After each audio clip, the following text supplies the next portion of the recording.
Hello guys, শুরু করছি নতুন একটি ব্লগ। তো কিভাবে আমরা মান্দাসরু গিয়েছিলাম, ওখানকার লোকাল খানা এবং ওখানকার যে সাইট সিন, ইকো পার্ক, সেগুলো ঘুরেছিলাম, সেগুলো সব কিছু তুলে ধরবো তোমাদের সঙ্গে।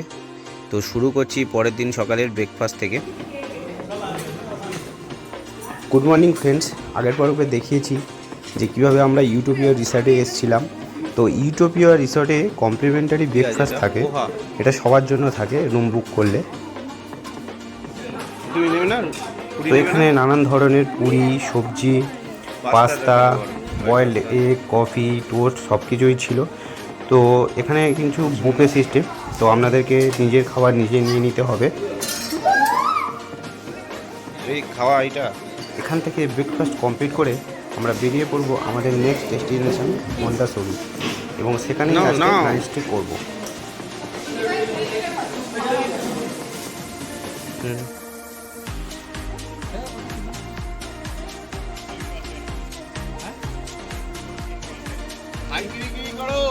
তো আমরা এখন চলে এসেছি বাটারফ্লাই পার্কে। এখানকার প্রবেশ মূল্য হচ্ছে 10 টাকা, এবং একদম কাছেই আছে নেচার ভিউ পার্ক, সেটা এর উল্টো দিকে। তো এটি কিন্তু দারিংবাড়ির একদম কাছেই রয়েছে। এখানে রং বেরঙের ফুলে ভর্তি এই বাগানটি, এবং চারিদিকের প্রাকৃতিক সৌন্দর্য খুবই অপরূপ, এবং এখানে শীতকালে প্রচুর প্রজাপতি দেখতে পাওয়া যায়।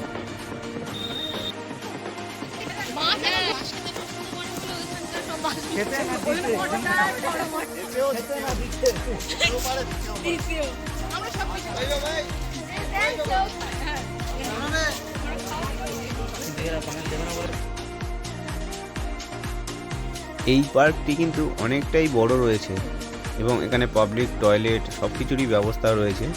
আর এই দেখতে পাচ্ছ খুব সুন্দর সুন্দর প্রজাপতি উড়ে বেড়াচ্ছে। তো আমরা যেহেতু এসছিলাম দুর্গাপূজার পরে, এবং সাময়িক বৃষ্টিও হয়েছিল, সেই জন্য একটু ভেজা ভেজা ওয়েদার। এবং এই পার্কে যাওয়ার পথে পড়বে বাচ্চাদের খুব সুন্দর একটি পার্ক, যেখানে বাচ্চাদের অনেক কিছু অ্যাক্টিভিটিস রয়েছে। বাচ্চারা এলে খুবই খুশি হবে এই জায়গাটি দেখে। আর ফটো তোলার জন্য রয়েছে বাটারফ্লাই পার্কের একটা লোগো লাগানো গেট, খুব সুন্দর।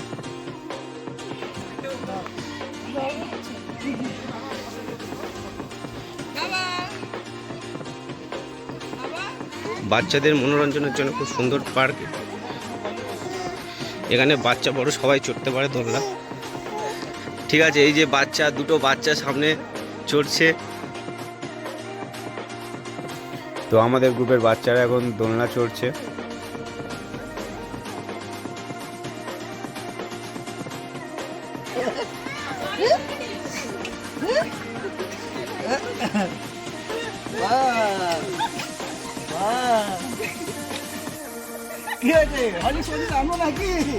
নামতে পারতো না। তো এটি একটি বাটারফ্লাই পার্কের খুব সুন্দর একটি লোগো লাগানো গেট। তো এখানে আপনারা খুব সুন্দর সুন্দর ছবি তুলে রাখতে পারেন, সারা জীবনের একটা খুব সুন্দর মুহূর্ত হিসাবে রয়ে যাবে এগুলো। এই পার্কটি ঘুরতে কিন্তু আপনাদের সময় লেগে যাবে মিনিমাম 30 থেকে 40 মিনিট। এবং এর উল্টো দিকে যে পার্কটি রয়েছে সেখানে আমরা এবার যাব। তবে এখানে আসলে আপনারা হাতে একটু সময় নিয়ে আসবেন, কারণ পার্কটি অনেকটি দেখার জায়গা আছে, অনেক জায়গা খুবই সুন্দর। পার্কের মধ্যে রয়েছে খুব সুন্দর সুন্দর ছোট্ট ছোট্ট সেতু, এবং নিচ দিয়ে চলে যাচ্ছে ছোট ছোট জলাশয়, এবং এগুলো দিয়ে মূলত চারিদিকে গাছে জল টল এবং রক্ষণাবেক্ষণ করা হয়। আজকের মধ্যে দারিংবাড়িতে দ্বিতীয় দিন।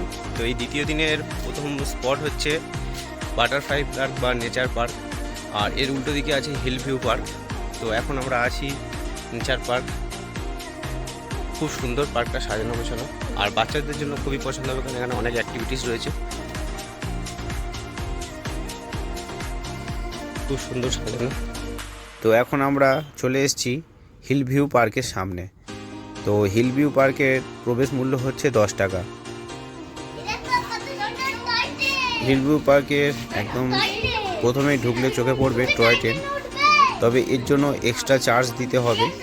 তো আমরা এমনি জাস্ট ছবি তোলার জন্য এখানে সবাই বসেছি। হ্যাঁ চলবে তো। হিল ভিউ পার্কটি খুবই সুন্দর এবং সাজানো গোছানো, এবং শেষ প্রান্তে রয়েছে একটি খুব সুন্দর ওয়াচ টাওয়ার, এবং চারিদিকে রয়েছে বিভিন্ন অ্যাক্টিভিটিস। এটা হচ্ছে হিল ভিউ পার্ক। এই ওয়াচ টাওয়ারটি কিন্তু দারিংবাড়ির মধ্যে খুব উল্লেখযোগ্য ওয়াচ টাওয়ার, এবং এই ওয়াচ টাওয়ার থেকে দারিংবাড়ির 360 ভিউ পাওয়া যায়। এই পার্কটি কিন্তু স্থানীয় লোকেদের কাছে খুবই জনপ্রিয়, এবং সবসময় এখানে ভিড় লেগেই থাকে এই পার্কটিতে। এটি হচ্ছে ওয়াচ টাওয়ারের উপর থেকে ভিউ। খুব সুন্দর একটি ভিউ এই ওয়াচ টাওয়ার থেকে পাওয়া যায়। Hill View Park. এই পার্কগুলোতে ঘুরতে এলে অবশ্যই হাতে সময় নিয়ে আসবেন, কারণ অনেকটা সময় এখানে আপনাদের ব্যয় করতে হবে। ঘুরে আমরা বেরিয়ে পড়লাম পরবর্তী সাইট সিনের জন্য। দারিংবাড়ির প্রাকৃতিক শোভা খুবই সুন্দর। আমরা যে পথ ধরে গিয়েছিলাম মান্দাসরু, খুবই সুন্দর একটি রাস্তা, এবং দুপারে সবুজে ঘেরা, আর মাঝখানে দেখা মিলবে উঁচু নিচু পাহাড়ে। বলতে কোনো দ্বিধা নেই, এই প্রাকৃতিক দৃশ্য আমার সারা জীবন মনে থাকবে। তো আমরা এখন চলে এসেছি আমাদের পরবর্তী গন্তব্য লাভার পয়েন্ট। এটি খুব সুন্দর এবং আকর্ষণীয় একটি জায়গা। স্থানীয়দের কাছে এর জনপ্রিয়তা খুবই বেশি। শীতকালে এখানে প্রচুর মানুষ পিকনিক করতে আসে। দুপারে ঘন জঙ্গল এবং মাঝখান থেকে বয়ে যাচ্ছে খরস্রোতা নদী। খুব সুন্দর একটি জায়গা। অবশ্যই আপনারা এই পয়েন্টটিতে আসবেন। এই পয়েন্টটিতে আপনি বসে বসে যত খুশি সময় কাটাতে পারেন, আপনার মনেই হবে না যে কত সময় আপনি এখানে কাটিয়ে ফেলেছেন। কিন্তু আমাদের পরবর্তী আরও সাইট সিন রয়েছে, তাই একটু সময় কাটিয়ে আমরা আবার পরবর্তী গন্তব্যে এগিয়ে যাব। হ্যাঁ, তবে অবশ্যই আপনারা এখানে কিছু সাবধানতা অবলম্বন করবেন, কারণ এখানকার যে পাথরগুলো রয়েছে খুবই স্লিপারি। তো আমরা এসেছিলাম দুর্গাপূজার পর শরৎকাল, সেই সময় জল মোটামুটি বেশিই ছিল, কিন্তু শীতকালে এই নদীর গতি একটু মন্থর হয়ে যায়, আর প্রচুর মানুষ ভিড় করে এখানে। পিকনিক ও স্পট খুব সুন্দর একটি জায়গা।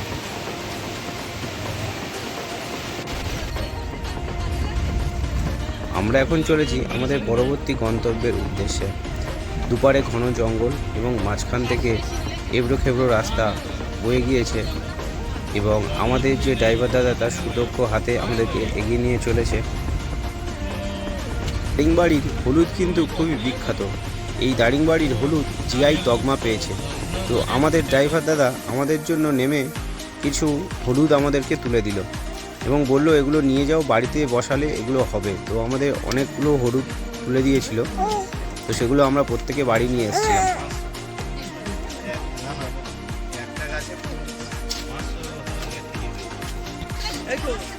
তো আমরা এখন চলে এসেছি আমাদের পরবর্তী গন্তব্য মেগুমা ওয়াটারফলস। এখানে এন্ট্রি ফি 10 টাকা করে।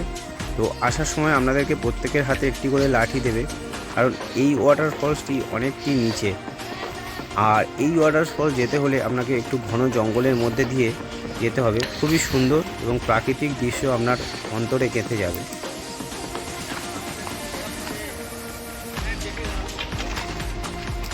এইবার লাঠি লাগবে, সবাই লাঠি রেডি করো। ঠিক আছে, দেখে দেখে আসবে। তুমি ফেলে দিয়েছো মনে হয়।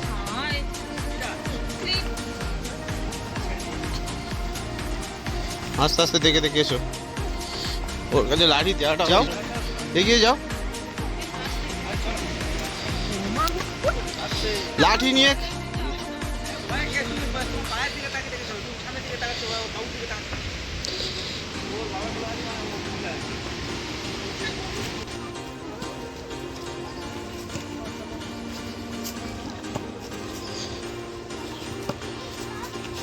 তো এই ঝর্ণাটির কাছে যেতে হলে আপনাদের অনেকটাই খাড়াই রাস্তা ট্রেক করতে হবে।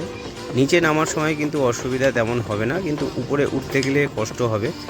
এই কারণে বয়স্ক লোকরা একটু সাবধানেই যাবেন, বা বয়স্ক যেসব লোকেরা আছেন তারা না গেলেও কোনো অসুবিধা নেই, কারণ দারিংবাড়িতে প্রচুর ঝর্ণা রয়েছে আপনারা এর পরবর্তীকালেও অনেকগুলো ঝর্ণাতে পেয়ে যাবেন। তো আমরা মোটামুটি 15 থেকে 20 মিনিট ট্রেক করে একদম ঝর্ণার কাছে পৌঁছে গেলাম। খুবই সুন্দর এই ঝর্ণাটি, না আসতে খুবই মিস করতাম। অবশেষে আমরা পৌঁছে গেলাম এই ঝর্ণার কাছে, মৃদুমা ওয়াটারফলস। তো এই ঝর্ণাটি খুবই সুন্দর একটি ঝর্ণা। তো এখানে কিছুক্ষণ সময় কাটিয়ে আমাদের পরবর্তী গন্তব্য এবং আজকের আমাদের নাইট স্টের জায়গায় সেখানে আমরা পৌঁছে যাব, কারণ আমাদের অনেকটা দুপুর হয়ে গিয়েছিল।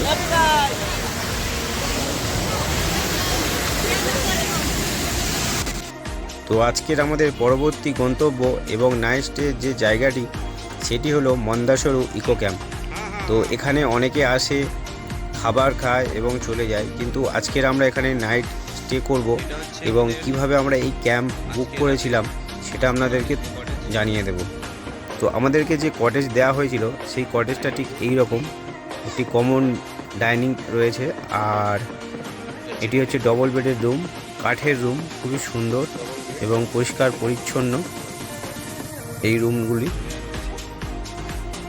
অ্যাটাচ টয়লেট রয়েছে, একটি চেয়ার টেবিল রয়েছে বসার জন্য।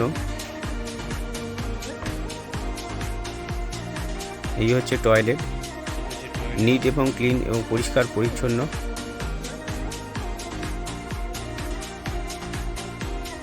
এই অপর প্রান্তে আরেকটি রুম রয়েছে। রুমগুলো সব একই রকম, খুব সুন্দর এবং সাজানো গোছানো এবং পরিষ্কার পরিচ্ছন্ন। এখানে লেখা আছে আই লাভ মন্দাসরু। এগুলো সব কটেজ। এগুলো কিন্তু আপনাকে উড়িষ্যা গভর্নমেন্টের সাইটে গিয়ে বুক করতে হবে। এখানে খাওয়া দাওয়া সব কিছু ইনক্লুডেড হিসাবেই বুক হয়। এগুলো খুবই সুন্দর একটি কটেজ। ওদিকে এদিকে চারদিকে এই কটেজগুলি রয়েছে। আমাদের টোটাল 4টে কটেজ বুক করা হয়েছিল।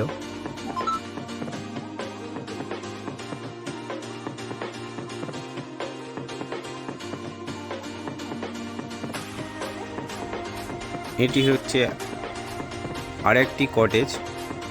এগুলো একটু বড় রয়েছে, সামনে ওপেন প্লেস রয়েছে এবং বসার জন্য সোফা রয়েছে, খুব সুন্দর এবং সাজানো গোছানো। আর খুব বড় রুম রয়েছে, ডাইনিং রুম, আর পিছনে টয়লেটটাও খুবই বড়।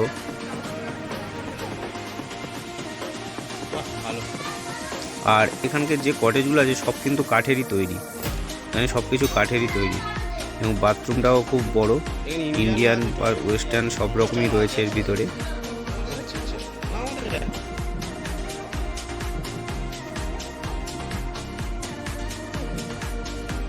তো আমরা এসছি, অনেকটা দুপুর হয়ে গিয়েছে এবং আমাদের প্রত্যেকেরই খিদে পেয়ে গিয়েছে। তো আমরা সকলে লাঞ্চ করব এবং লাঞ্চে কি রয়েছে চলো তোমাদের সঙ্গে শেয়ার করি। তো এখানে আমাদের লাঞ্চে আজকে রয়েছে ডাল, সবজির তরকারি, কয়েক রকম ভাজা এবং ডিমের তরকারি, 2 পিস করে ডিম।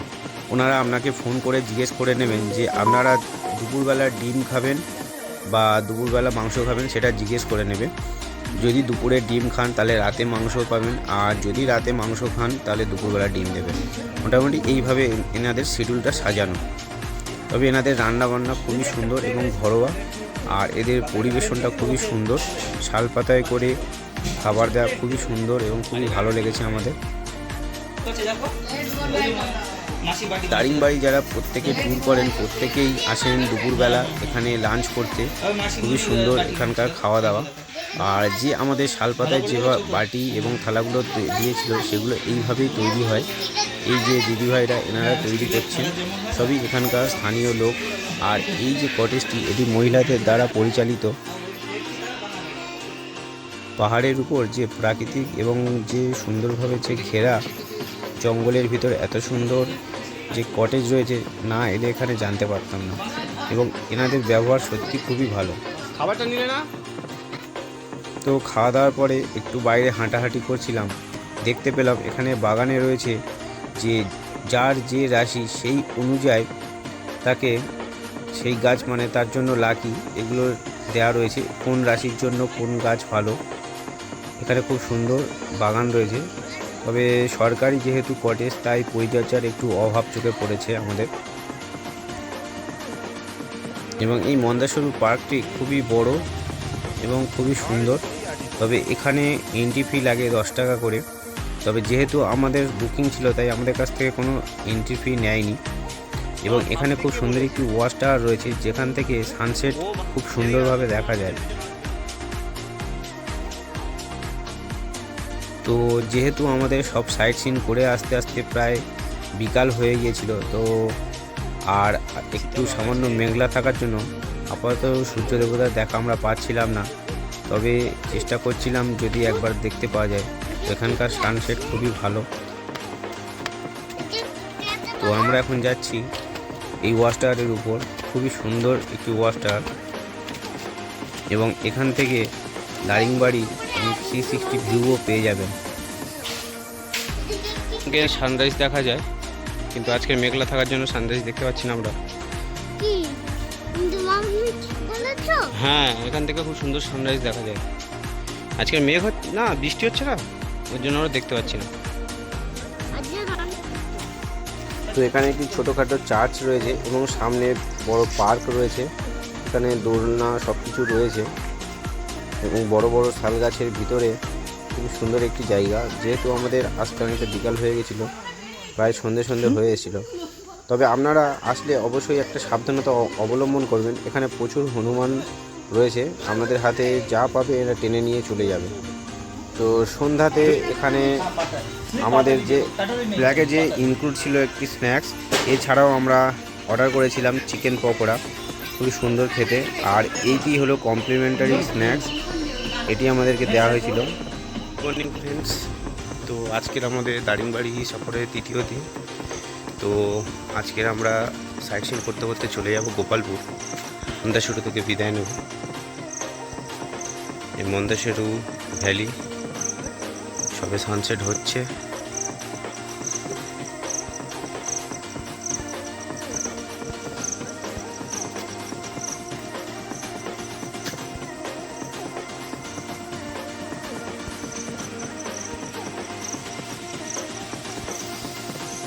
তো তোমরা যারা মন্দাসরু আসবে, রাত্রে নাইট স্টে করবে ভাবছো, তাদের জন্য কিছু তথ্য দিয়ে রাখি। তো তোমরা যখনই মন্দাসরু আসবে তো চেষ্টা করবে আগে থেকে সব কিছু বলার, যে তোমরা দেশি চিকেন খাবে বা বোনফায়ার করবে কিনা, এগুলো তাহলে ওরা অ্যারেঞ্জ করে রাখবে। কারণ এখানে আশেপাশে তেমন কিছু নেই মার্কেট, অনেকটা দূর থেকে এদেরকে নিয়ে আসতে হয়। তো সেই জন্য তোমরা চেষ্টা করবে সব কিছু আগে থাকতে মানে ওদেরকে ইনফরমেশান দিয়ে রাখা। আর এখানকার রান্না বান্না মোটামুটি ঘরোয়া, খুবই ভালো। তবে এখানে তোমরা পাবে যে গিজার রয়েছে প্রত্যেকটা রুমে, আর এগুলো সব ছোটো ছোটো কটেজ, এগুলো সব সিঙ্গেল কটেজ। এই যে কটেজগুলো দেখতে পাচ্ছ, এগুলো সব সিঙ্গেল কটেজ। আর আমরা যেটাতে ছিলাম এটাতে সিঙ্গেল কটেজ, কিন্তু ভিতরে দুটো রুম রয়েছে। যারা জয়েন্ট ফ্যামিলি আসবে তাদের জন্য এটা খুব ভালো। আর এগুলো সিঙ্গেল কটেজ রয়েছে। তো এগুলো তোমাকে সরাসরি উড়িষ্যার যে সাইট রয়েছে সেটা আমি ডেসক্রিপশানে দিয়ে দেবো, সেখান থেকে তোমরা বুকিং করতে পারবে। তো অ্যাপ্রক্স 3700 এরকম একটা জিএসটি ধরে পড়ে। আর এক্সট্রা পার্সন থাকলে তার এক্সট্রা চার্জ পড়বে। এই জায়গাটি আমার সত্যি খুবই ভালো লেগেছে।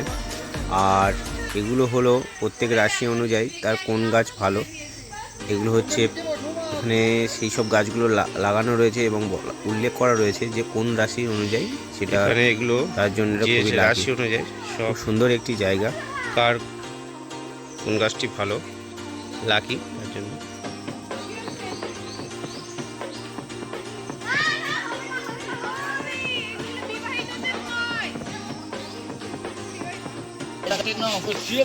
এই দিদিরা হচ্ছে এই ইকো ট্যুরিজম সেন্টারের হচ্ছে পরিচালনা করে।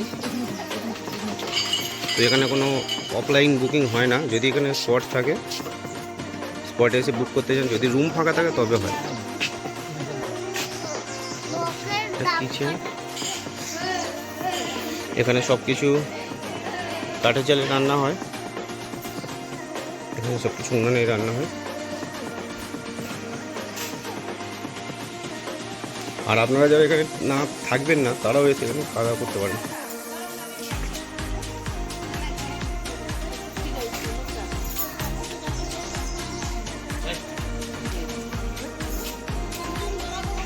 মুড়ি এই